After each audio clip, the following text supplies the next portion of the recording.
question for many of us to think back in time um, and to consider an impactful interaction that you have had with a mentor. Now, this mentor might be someone who was a formal mentor to you, or it might be an informal mentor, someone who just kind of showed up at the right time and gave you some support. And if you can also share either in the chat or on the microphone how that person made a difference in your life and in your career. And just as I'm looking at the chat, I can see people are having, we are engaging, but definitely people have challenges. So obviously engage within the challenges that you're working with tonight. So I'll just open that question up. Um, Impactful interaction that you have had with a mentor, formal or Um, informal. Nicole, it's Graham Box here. I Hi, can Graham. probably, how you going? I can probably share one with you. And for people that don't know me, I've been on the program here. But I think, Nicole, you keep skiting about the fact that I think I was your first sign up or something. Yep, Um, you were the so first I've been on the mentor I pro. ever recruited. Yeah, I've been on the program now for some years. But I guess I went through a bit of a life changing experience when I was after 35 years in my company, told I was no longer required, and then decided that well, I was too young to retire, so well, I thought I was, and I needed to perhaps do something else.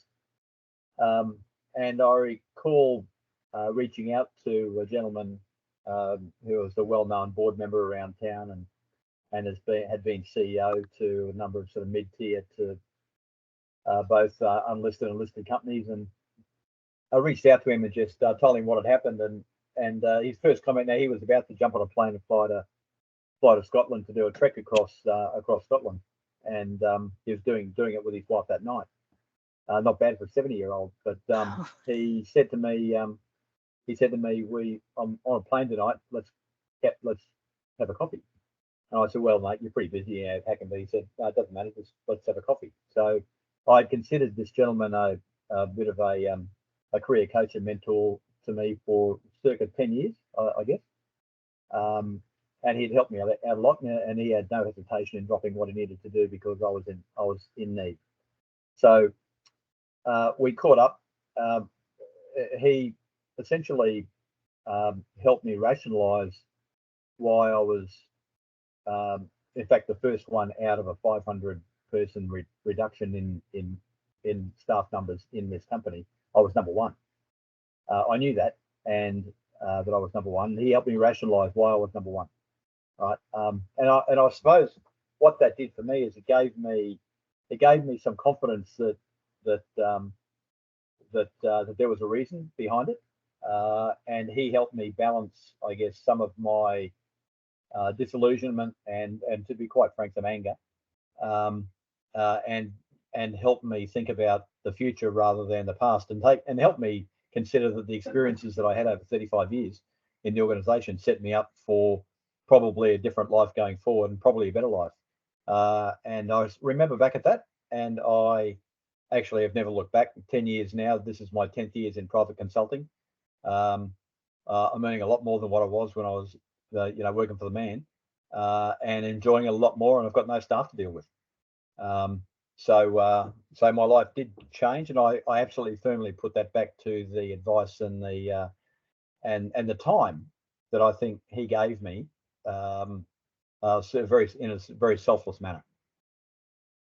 Graham, that is an amazing story. And there's a few things I would really love to pick up out of that.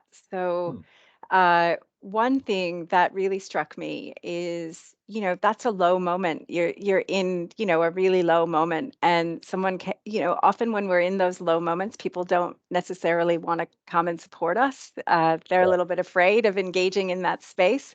yeah, So brave of you to reach out and brave of your mentor to show up in that way. yeah. So that's incredible. And what a transformation in your life. That's such an inspiring story and how you pay it forward as well, because I think you're an exceptional mentor and you clearly take it very seriously to pay that forward. Yeah, well, I think you know what I've I guess been mentoring for a long time before this program, but in you know in other aspects of my previous corporate life. But I think what I saw in that situation was the need to be present and available, and to listen, because that's what he did. He was there, he was available, and he listened. Right, and that's really the philosophy that I take into you know my mentoring sphere with my students.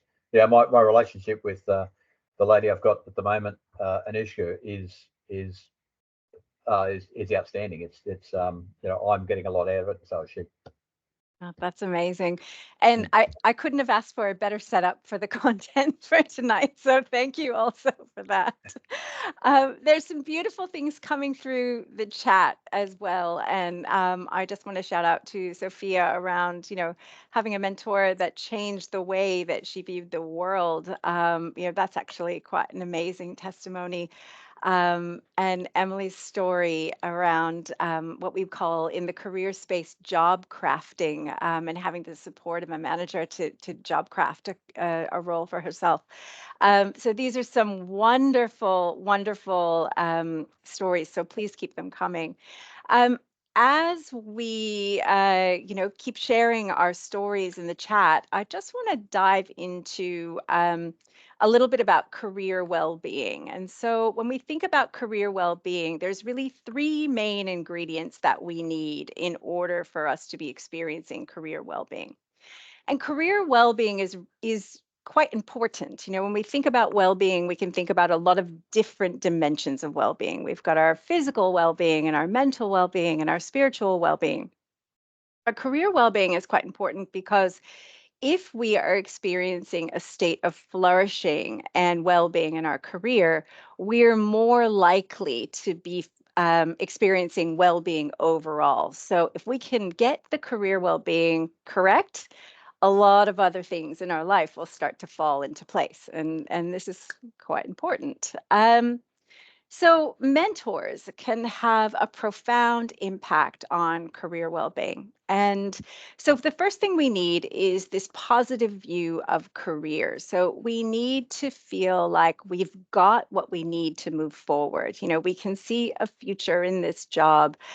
We can see some growth. We look ahead at the people in front of us, who are at the levels above, and we like what we see. And we also feel like we've got the support to get there. Now, I tend to have this thing where I turn everything into alliteration. So, because I just love alliteration. So, the progress, purpose, and people is not part of the research. That's just my little flair over the top. But to me, this is the progress piece. So, research suggests that mentors, and having a mentor is a predictor of job performance, career success, and satisfaction. So we know that mentors really contribute to progress, and also that having strong relationships with mentors can be a key factor in gaining promotions, raises, and overall just happiness and satisfaction in your career. And of course, that's part of the progress piece as well.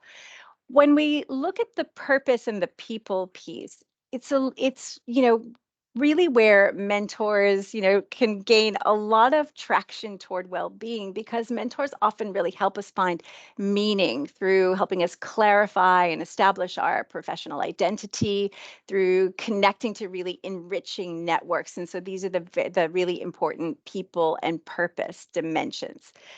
um, the meaningful piece is quite important because we'll talk a little bit more about purpose as we go through the session tonight. But we need to have, in order to be engaged in our career, it needs to be meaningful to us. We need to feel like we're contributing to something that is greater than ourselves. And by looking ahead at, the inspiring work that our mentors do, it often helps us connect to purpose, because, often when we're seeking out mentors, we're not really sure what's ahead, and that purpose piece can be a little bit hard to distinguish. So, looking at the lens of career well-being, and we think about, what actually makes a mentoring partnership amazing. Sometimes you get lucky and you just hit it off with your mentoring partner, and everything just flows. The chemistry is there, and it's all amazing. And the progress, the purpose, the people, it's all really flowing. And when we look at mentoring skills, though, we want to think about how can we make really good mentoring partnerships even when we are not able to rely on chemistry. So, what are the things that we can actually intentionally do to make the partnership work? So here's what's needed. The best mentoring relationships are reciprocal partnerships. And so we know that if both people aren't coming to the party, that, there isn't the same energy and, uplift in the partnership. There has to be a shared commitment to show up and do the work of the relationship. And of course, the communication skills that facilitate that are really important. So, perspective taking and, of course, empathy. And we'll be diving into that a little bit further in the next slide. So, when we think about our key mentoring skills, rapport is the thing that really sits at the foundation. And if we think about what brings mentoring partners together, it's change. The mentee is often seeking some sort of change or guidance, while the mentor has stepped up to help the mentee facilitate that change, using the knowledges and the resources that they have available to them at the time. But while the intention might be there on both sides of the partnership, it's difficult to make progress until rapport is built and trust is established. This can be a little bit tricky because where trust is concerned, each mentoring partner just brings their own set of expectations. They bring their hopes, they bring their experiences to the relationship. And each of these things, of course, has an impact on the way the relationship develops and the purpose that is decided upon and the way that goals are attained. And of course, the boundaries that you set between the mentor and the mentee. So, while building trust is a really complex topic, which is worthy of its own seminar or seminars, um, all on its own, if I had one quick tip for building trust that everyone could incorporate, it would be consistency. Consistency is such a large part of trust building. And, if we think about our foundational trusting relationships like those, we have with our families and our caregivers, consistency is certainly a part of what makes that work. So, how can we be consistent? Um, Try to make sure that your actions and your words match and that you always follow through on commitments. And one of the ways that, we can kind of fall off the consistency wagon a little bit is through being overcommitted. We know that we will get busy and we know that things will come up, but actually, how can we be open and honest about the limitations? And what we can offer so that expectations are really clear and that you're always honoring your commitments to your mentee, as much as you humanly can.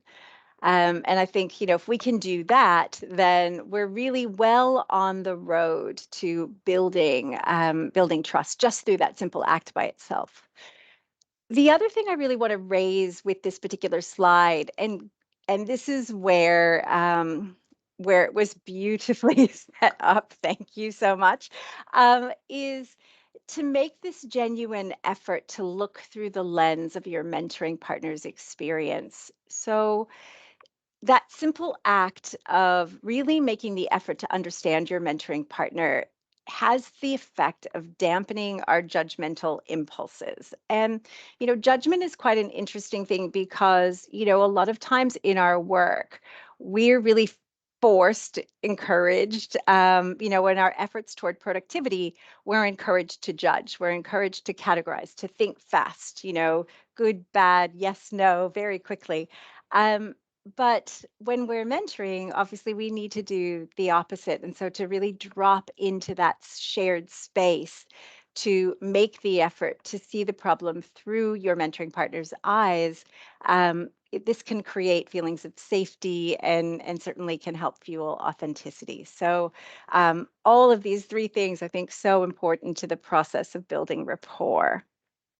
Um, And if we're going to distill that even further, I would like to say that, it really starts with this process of paying attention. And attention is super tricky because we live in what is perhaps the most distracted time in history. I'm not sure if anyone in the session tonight knows who Simone Weil is. She was a French philosopher, a political activist, and a mystic who lived in the early part of the 20th century, back when we didn't have so many things to distract us. And she wrote a great deal about attention. But even today, many years later, giving someone our full attention is still the simplest, strongest thing that we can do to show someone they matter. And in that space of genuinely paying attention, we often get little insights, little realizations. And this is where I believe the magic happens in mentoring. So I'm going to throw it open to you guys now, and I'd really love to hear again by microphone or thanks, thanks, Brita. um, by microphone or by chat. What gets in the way of attention for you? We know that this is important, but it's something that many of us still struggle with. So I'd love to hear from you about where your challenges are. And this is as much about, making people understand that they're not alone as it is just about looking towards solutions.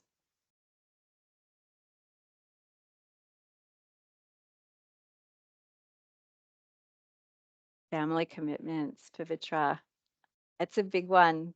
Our families often take up so much of our mental space, and of course, it feels like we really want to respond to their needs. Work schedules, so intensity of schedules. Yep. What else? What do we think like sucks up our attention time? Where do we find what to say next? Esther, such a good point. Absolutely. A lot of times when we're in conversation, we're actually more focused on what we're going to say next than the person that, listening to the person that we are speaking to. And that definitely can take attention. Social media, Bram, yes, social media is big. Graham, health. Yeah, absolutely. Looking after our health is so important, and without it, we don't have, many of the other things that are good about life. YouTube, so social media coming in, you know, fairly high. Um, Abdullah, the short attention span of the digital world. Career-related worries. Um, so Frida, your story about the manager with your body language, so analyzing people's body language is another one. So probably many of us would be experiencing some of the same challenges. So as these are coming through in the chat, you know, I would put my hand up for probably most of these from time to time. Um, that certainly, Karina, that feeling of not having enough hours in the day and just task jumping from, thing to thing is, another thing that really depletes our attention. So, probably we're all getting the feeling a little bit that we're not alone in terms of struggling with this. And, attention is definitely a discipline. So, multitasking is one of the things that came through a bit, sort of needing to pay attention, needing to, fit many things into our day, needing to think about our health and, not necessarily always being able to think about work or the thing that's in front of us. Multitasking is a myth. So often we think that we are multitasking, but we're not. So science has proven that the human brain can only produce 1 to 2 thoughts in the conscious mind at once. Computers are really good parallel processors that can do many things at once, but unfortunately, human beings are not. So instead of multitasking, what we are actually doing is called cognitive switching, and it comes at a cost. So the cost is that we're slower, we make more mistakes, we're less creative, we remember less. And so, when you're looking at that person as the manager, as Brita did, and thinking, well, what is he really thinking? Does he like me? Does he think I'm weird? you're having that thought and then you've momentarily tuned out of the conversation that you're having.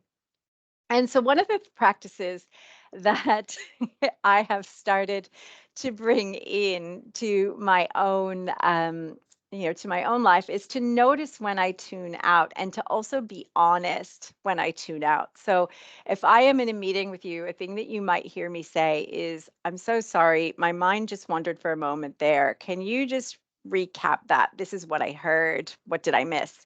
And what I get is, I suppose, a range of different responses to that, that range from annoyance all the way through to, "Oh, I'm so glad that you said that and you were honest with me. And now I can be honest too." And I think, someone's going to drop the mask first. And, I would really encourage, if you are wandering, to consciously bring yourself back, and to be frank, if that's what's happened to you. In the mindfulness space and in the yoga space, we often use the term holding space. And, you also see this through psychology and mental health practices as well. So, holding space, if you've never heard the term before, it describes the act of being fully present, fully open, and fully supportive of someone else without judgment or distraction. It's hard. It involves creating a safe and accepting environment, really listening intently, and allowing that person to share their experiences and perspective, and not thinking about what you're going to say next. It's one of the most important things that we can do to build supportive relationships, because when we're distracted, we're incapable of holding space. The distracted mind doesn't work nearly as well as the focused mind. And when we cognitively switch, it does come at a cost, and it's actually a surprising cost. So when we move to a different topic, it can actually take an average of 23 minutes before we fully refocus to the same level that we were at prior to being distracted. 23 minutes. So that is a big, long time, and probably, hopefully, enough inspiration to be turning off your notifications on your phone or flipping your phone over and just really removing as many distractions as you can from your environment. And so, yeah, Rob, it's so true. Like sometimes people can really, focus among the noise, and it's definitely a skill. Sadly, I'm not one of those people. And Pavitra, yeah, the living in the present for sure. So keeping in mind, when we're multitasking, we're actually deceiving ourselves. And Graham, yes, I will follow up with your wife and let her know. Um, so thinking about other things that we can do to build rapport. So body language is a really important part of building rapport. There's different statistics around body language, but some people say that up to 92% of our communication is nonverbal. So some simple strategies that we can use are around matching and mirroring. And, so when we match and mirror, what we're essentially saying is, we are the same, I feel connected to you. And I would advise against the conscious matching and mirroring. So, if I'm looking at Graham and the way he's sitting and I'm trying to, trying to replicate the way that he's sitting, then I think of that kind of comes off as a bit fake, and sometimes people do see through that. And I think it's more about getting into the groove with people. So often we fall into this matching and mirroring behavior naturally when we're really connecting with someone. The other thing I think is to try to match energy levels. So, Brita and I, one of the reasons why we work so well together is that we're both high energy people. There's a level of intensity that we have that we match each other. Um, and it really does work. The other way that we can really start to kind of consciously match is to pick up on the kinesthetic or the sensory preferences that our mentoring partner or really anyone we're talking to has. So, all of us experience the world through our senses. We're either visual people and we experience things that way, or we're more lean toward auditory and hearing, or more toward the kinesthetic, the touching and the feeling. And our preference for one or more of these senses can be detected in the language that people use. So, for instance, if you are a visually oriented person, you might say something like, I've got a clear picture, or, ooh, I'm in the dark right now. Um, Someone who's more sound oriented might things use words like, oh, that rings a bell, or I hear what you're saying. And someone who's more kinesthetically oriented might use things that are more words that are more tactile or emotional, like that really speaks to my heart. And so looking at those little prompts can really help in terms of understanding someone's sensory preferences and making a little bit of a connection with them. And also being attuned to that makes you a more flexible and effective communicator. And of course, can help build rapport. And Karina, that's so interesting. The matching and mirroring was a sales technique I was taught in the mid 90s. It definitely comes into sales. I learned it during my psychology studies in my undergrad, which was also in the 90s. It has been around for a long time, and the research on it is very very developed. And yeah, it's still a great strategy to use. So another way that we can build rapport is through story. You may not remember the last statistic you have heard, but you are bound to recall the last good story, and that's because stories make people pay attention through the emotional responses they elicit. When we were listening to Graham's story earlier, like my heart was in that with you, Graham. Like I could feel those feelings, and also feel how grateful you would have been that your mentor was there for you at that moment in time. So, cognitive psychologist Jerome Bruner suggests that when we wrap a fact in a story, we're actually 22 times more likely to remember it. And, you know, this is because stories help us grab the gist of an idea really quickly. And it also makes them a great way to connect because they give us a glimpse into our inner world. And so when we answer a question with a story, it brings in that human and emotional element that really helps us build rapport. And so a great way to connect is by sharing a story, but don't forget to ask your mentoring partner for their stories as well. Um, Okay, I'm going to move into now. So we've kind of looked at rapport, but I also now want to look a little bit at mentoring behaviors. And I want to talk a little bit about my own experience as a mentor. So I don't know if anyone else has felt this way, but as a mentor, certainly at times I have felt a bit of pressure.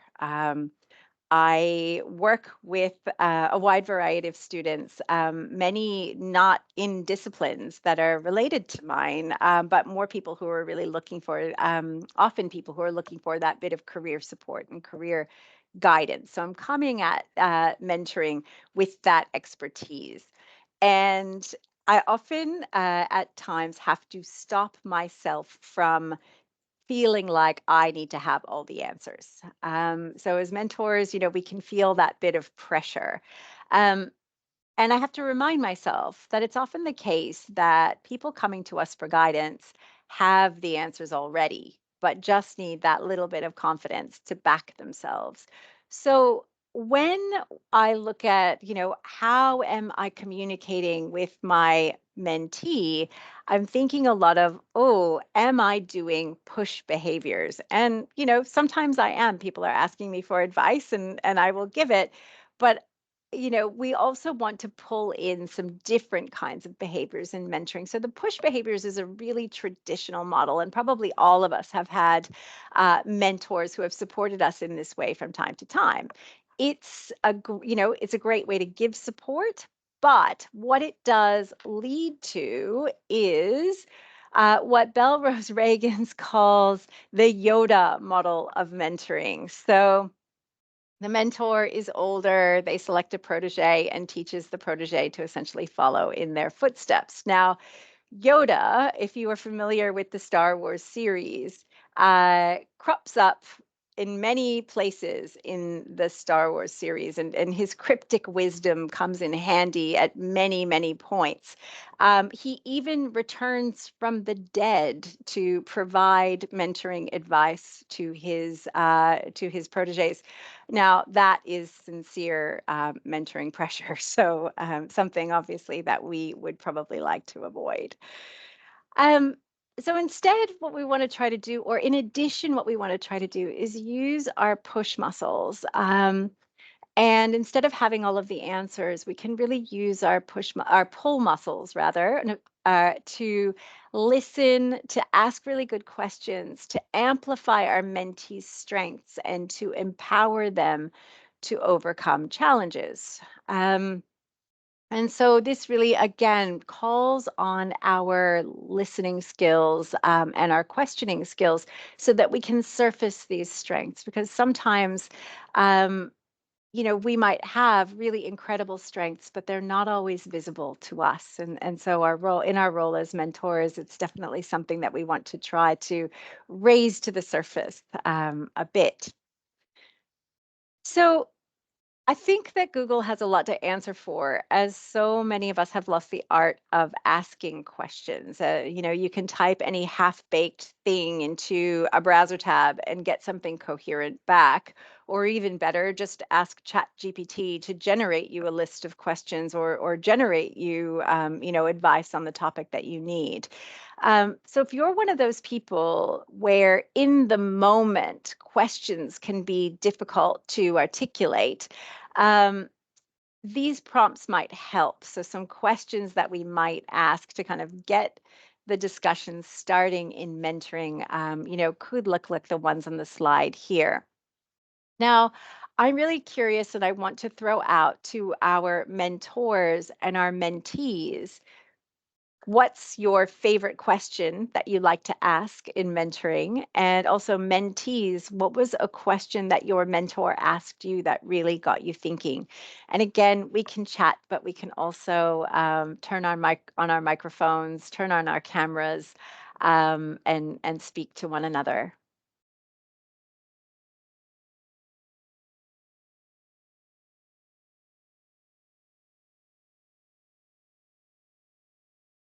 Esther, Hello, can you hear me? hi.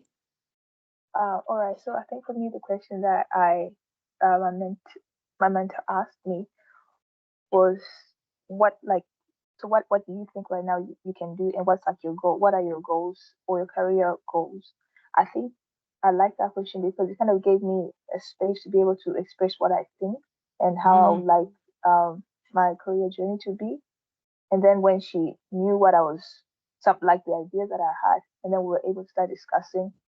Obviously, after a while, some things change, but I think but I know I did enjoy that experience because I was able now to know, to kind of know this is what I want, rather than it's just being in my mind all the time.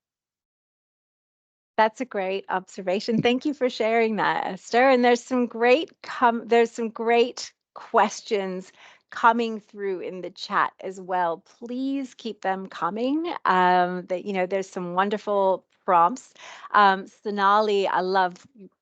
Sonali's stealing my thunder. But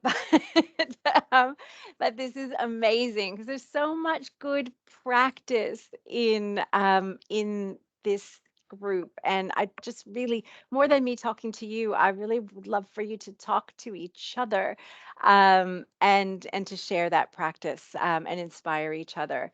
So moving on now.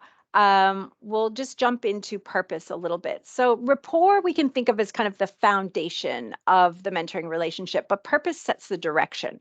So, once you've established rapport, it becomes much easier to explore purpose through your mentoring partnership. And connecting your mentoring interactions to purpose not only makes them feel more satisfying, but purpose is associated with some great well being and educational benefits too.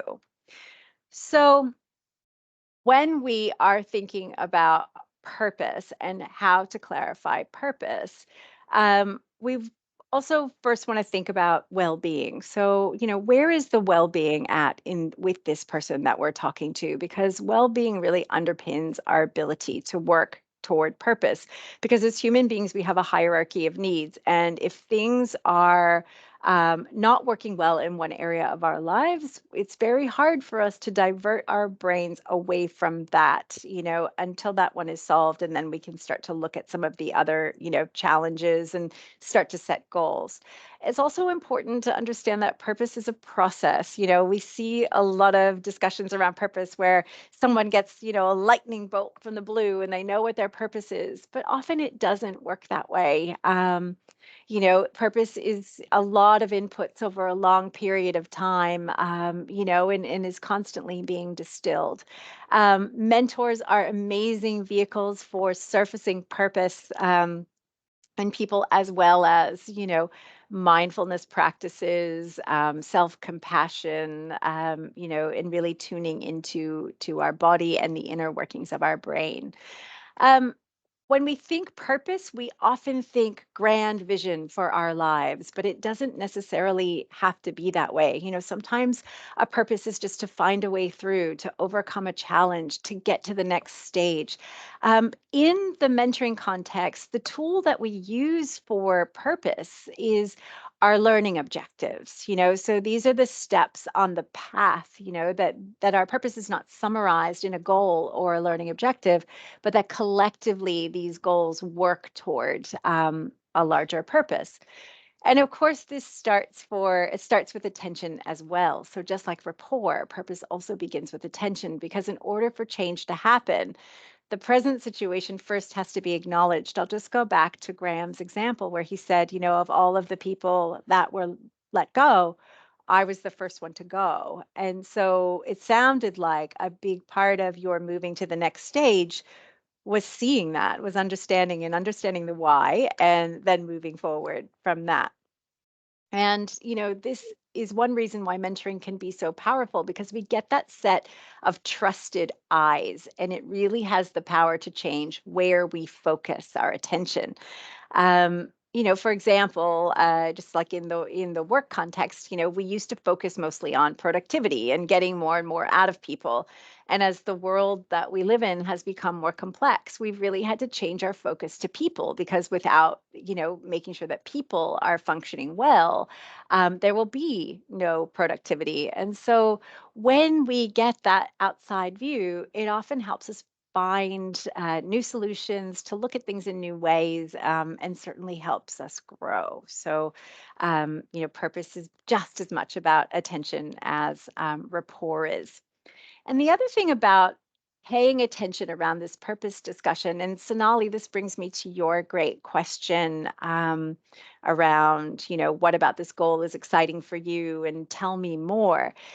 The attention helps us also look for the unspoken, using our powers of observation to elicit insight. So sometimes it's as much about what isn't said as what is said. And so questions like this, that kind of look a little bit more at the unseen, um, might be useful in uncovering purpose.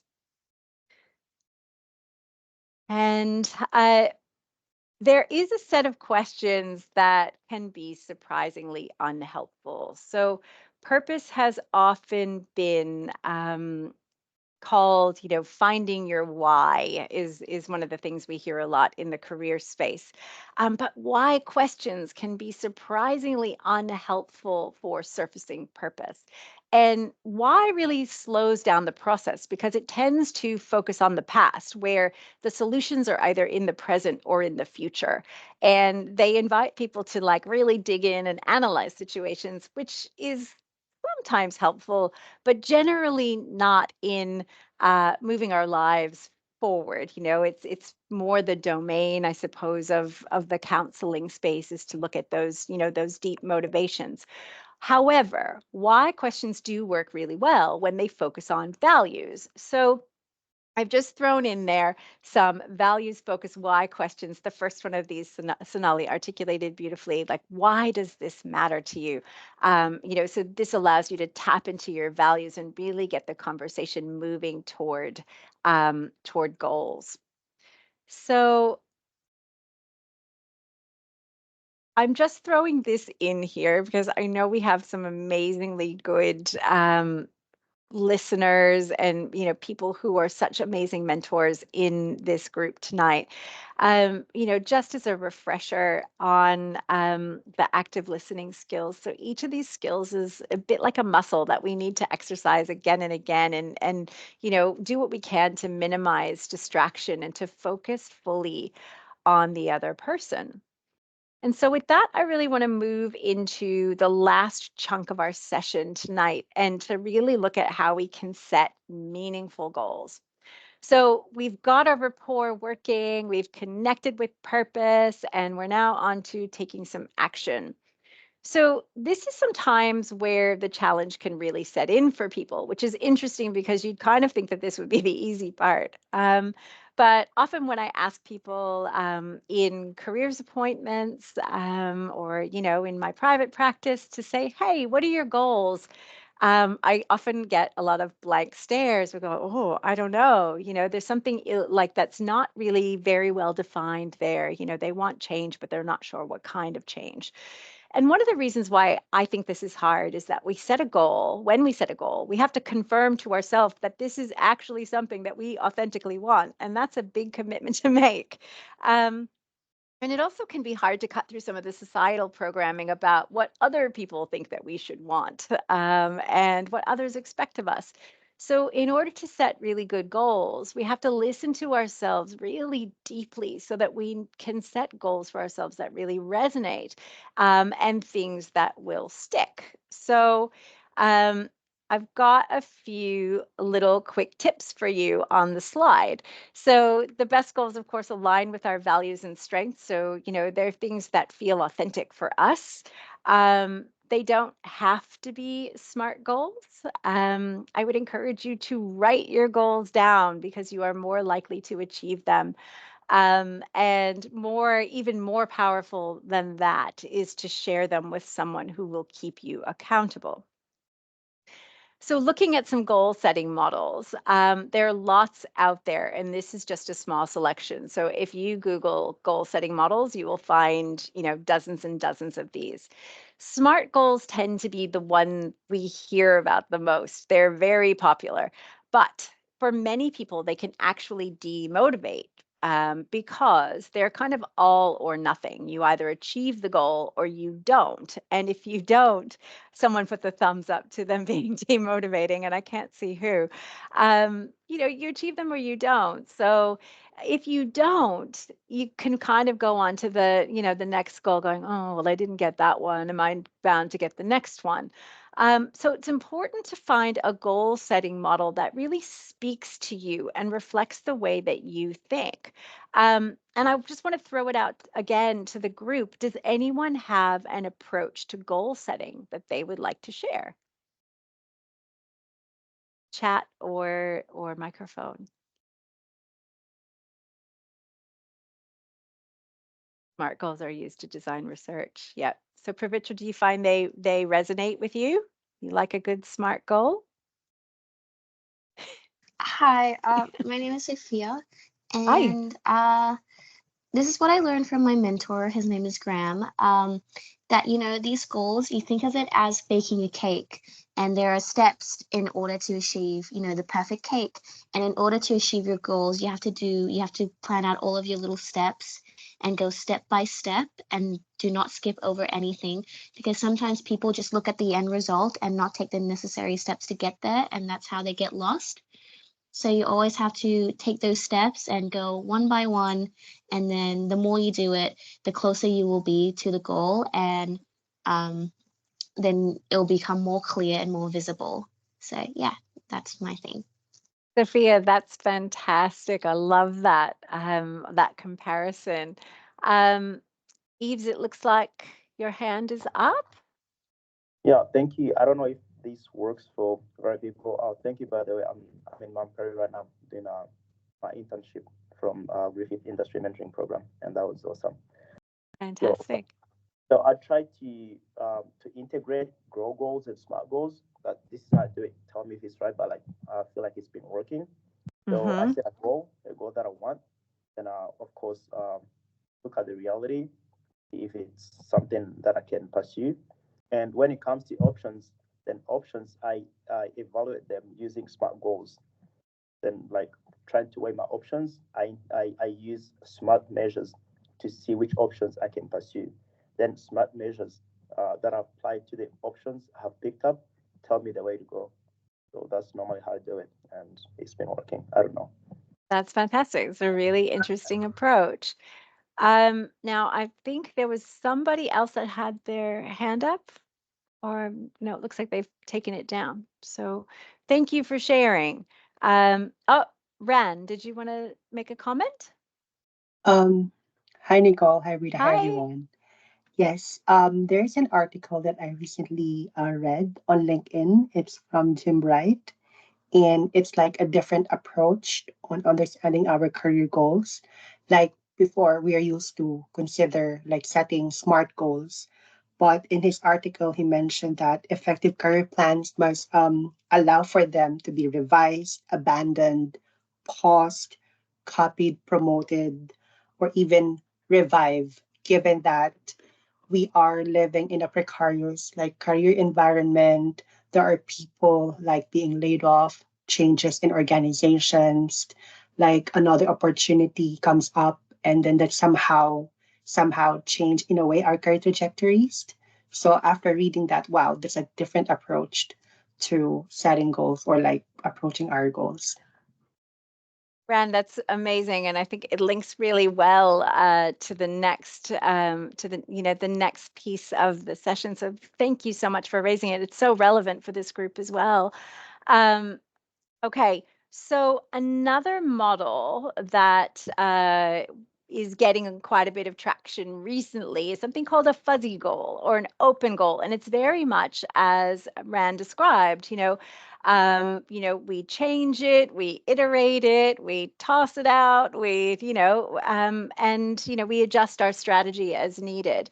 So fuzzy goals are showing that they contribute to higher levels of motivation because you begin with a let's see as opposed to a this is what I'm doing. So success is a little bit more nuanced. And if we make any progress to the goal, it's positive. So they tend to generate more positive feelings. They also allow us to adjust the strategy as we need to and make different plans as the situation changes. So, what I would like for you guys to do, and I'm just looking at time, and there's a little bit of content to get through. So maybe we'll keep this um, to 2 minutes instead of 5 minutes, and I'll put the timer on. But just thinking about some of the goal setting models that we've put on the slides. Um, to just think about, what are 1 to 3 goals that you would like to achieve in the next, 1 month, 2 months, 6 months. And I'm going to just turn off the camera and I invite you to do the same and to let people think. 2 minutes.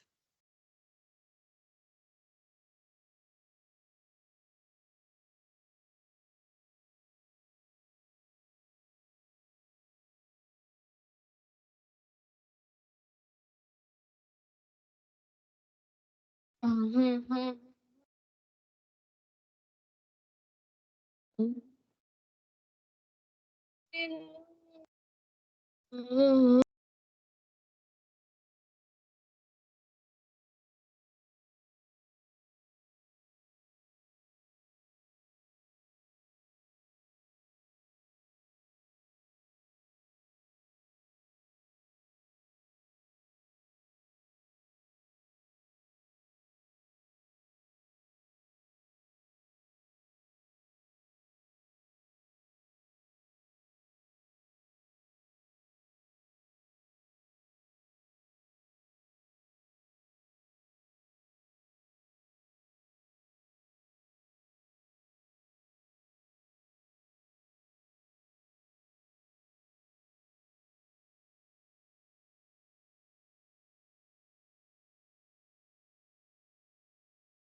Okay, so coming back, and Graham is the first to share his goal, a 2-week holiday to South Australia and spend no more than 30% of my time working. I'm going to give that goal a heart. I fully support that goal. Graham, does anyone else want to share a goal that they've set for themselves for the next little while?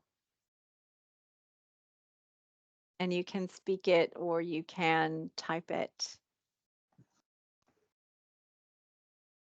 Short term, simply to pass chemistry. Karina, that is a goal I hear all the time at uni. So I wish you well. Pavitra, come and get help from us.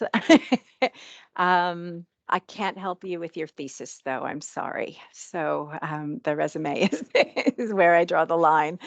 Okay, so keep them coming through.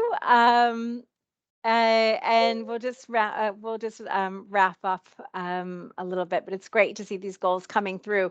And obviously, there's lots of us online now. You're putting your goals out there, so we're going to keep you accountable. I'm going to be checking in with Pravich's resume, Graham's holiday, and anything else that I see coming through in the chat. Okay, now we really need, as part of the goal setting process, to also think about progress, recognizing our progress to keep us motivated. And so if we think of mentoring or writing our thesis or getting, to the next stage in our career, as a sport. And if you think that you were a professional at whatever that is, I'm a professional mentor, and you were going to the Olympics, to practice your sport. So, if you were in the profession of being a mentor or a mentee, you would have coaches, you would have a nutrition and a training plan, and probably most importantly, you'd have a performance cycle. So, for an athlete, that performance cycle looks like train, perform, rest, train, perform, rest. But we know that the modern day performance cycle is now perform, perform, perform, perform, perform, perform, perform. And probably many of us can relate to that sort of set of expectations and the intensity. So it's exhausting, and it's no wonder that we struggle with motivation when we never take a moment to rest or to appreciate how far we've come. So rewarding for success is not indulgent, it actually underpins motivation. It's easier to keep moving forward if you can take a moment to acknowledge how far you've come and everything that you've achieved. So this is me giving you permission to take a break and you recognize your progress.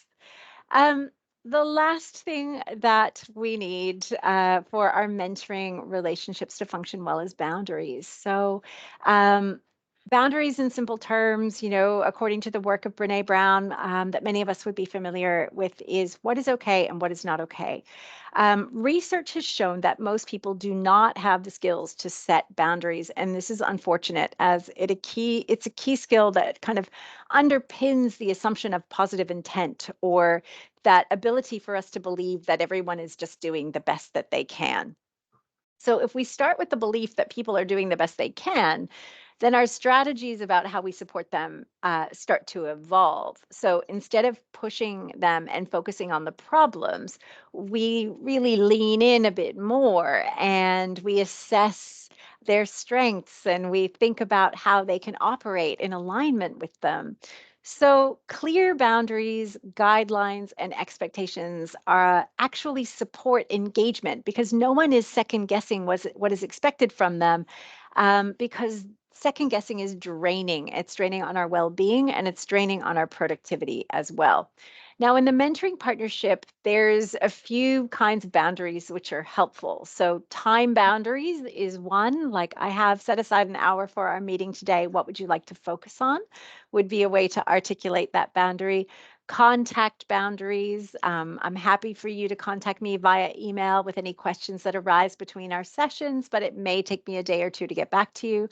Mental boundaries. It's important that you show up to our sessions prepared and ready to make the most of our time together.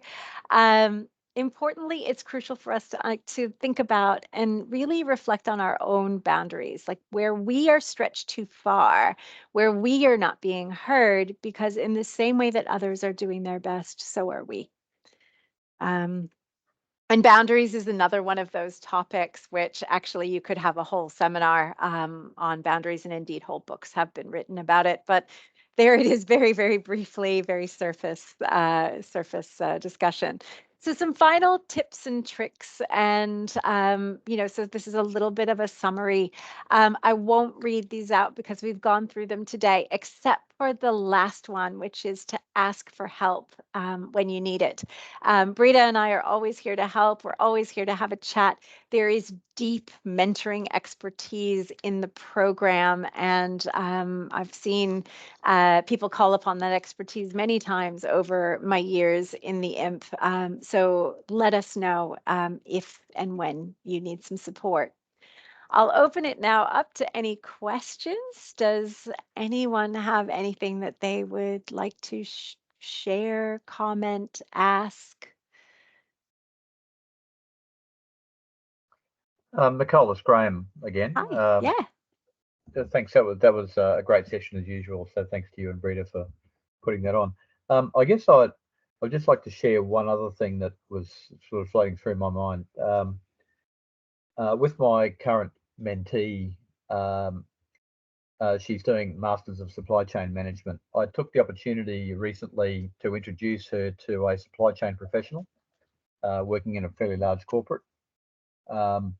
And I actually felt afterwards, and I spoke to her about this afterwards, I felt I let her down because I didn't take her through an appropriate prep before she was sat down in front of this person. Now, I knew this person really well. He's a very relaxed individual and he makes people feel comfortable and at home. What I did was I relied on his personality that she should feel comfortable. But she was actually a bit awestruck by the title and the responsibility this person had. And irrespective of how comfortable he might have made her feel, she had a self-imposed uh, a cloud hanging over her.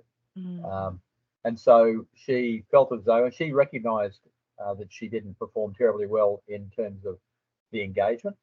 But when I debriefed with her afterwards, I painted the picture very clearly that I had not perhaps fulfilled my appropriate obligation to her and giving her the right sort of preparation. So I guess the people have been around for a while, and there's a lot of us on this line who have been around to provide these sorts of support services into these young people who have got careers in front of them.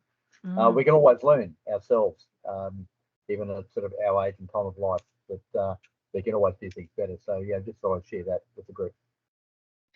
Thank you for sharing that, Graham. That's a wonderful observation. And yeah, I think, sometimes the little situations will crop up that really cause us to reflect on how we could have, given a little bit more, or how we could have done better. And yeah, so thanks for sharing that one. That's wonderful. Anyone else want to make a comment?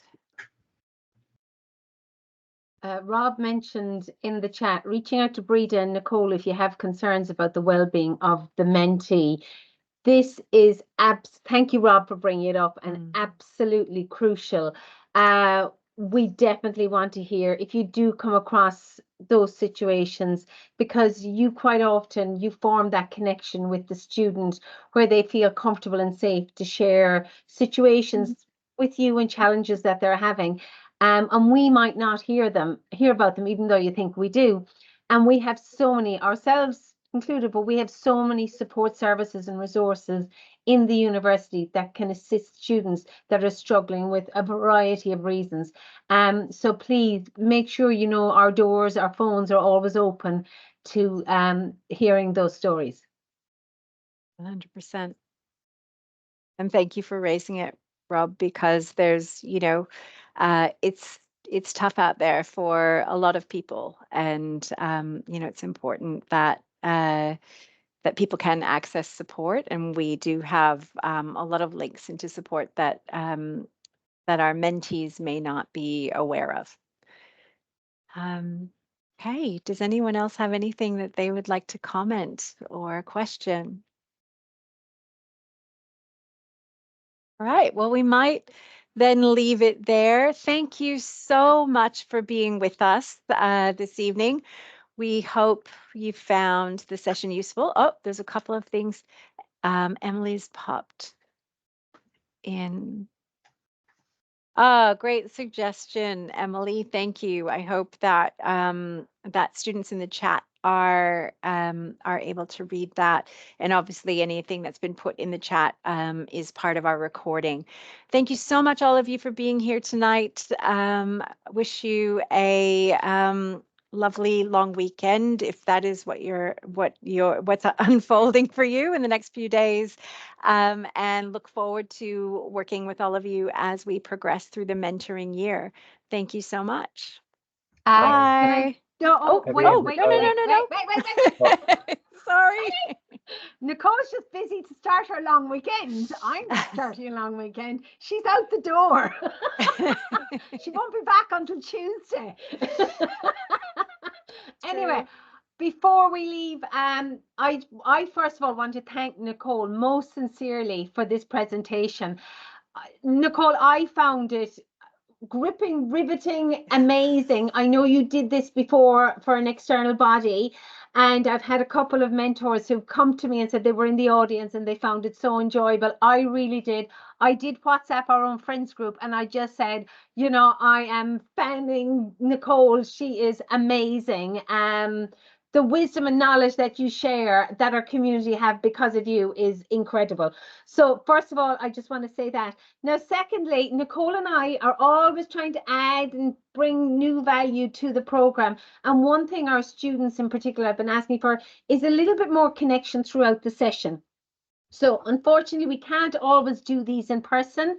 It just doesn't line up, and online just seems to be a very effective way to do it. So I'm delighted to see so many people here tonight, and thought we'd kick off with this session for this month. But next month we're going to be doing something around networking, so kind of the art of networking, and we're going to do it as a panel session where we will have possibly 4 panel members, all bringing their own unique perspective to networking, to how they approach it, to the importance of it in their career, and also providing advice to students who struggle in this area, because busting some of the myths around it too, and breaking it down and making it something maybe less scary as well for our students. So we're going to do something around that in the middle of May. And towards the end of May, we're changing things up. We're going to do mentoring on the move at the Nathan campus in May, and we're going to push the Gold Coast one out to later in the year. So we'll be sending out a lot of information about that. Lastly, I do want to say I have been asking students my little strategy to promote the program across the university. Telling students, go out and tell 3 students about this program, and they have been amazing at it because our numbers doubled in T1, which is incredible. Okay, it's usually a quiet, slow, cruisy session, but this time we've had double the numbers. We've had numbers closer to our T2 session. So that's fantastic, especially because it's our 30th anniversary. So keep up the good words, spreading news about the program, because I would like to see our T2 sessions double. And we might have to have a really big marquee or something for our end of year event. So thank you all. That's where I'm ending. Thanks, Nicole, for a fantastic session. Thanks, Cheers. everyone. Take care. Bye. Thanks, Rita. Well done. Bye.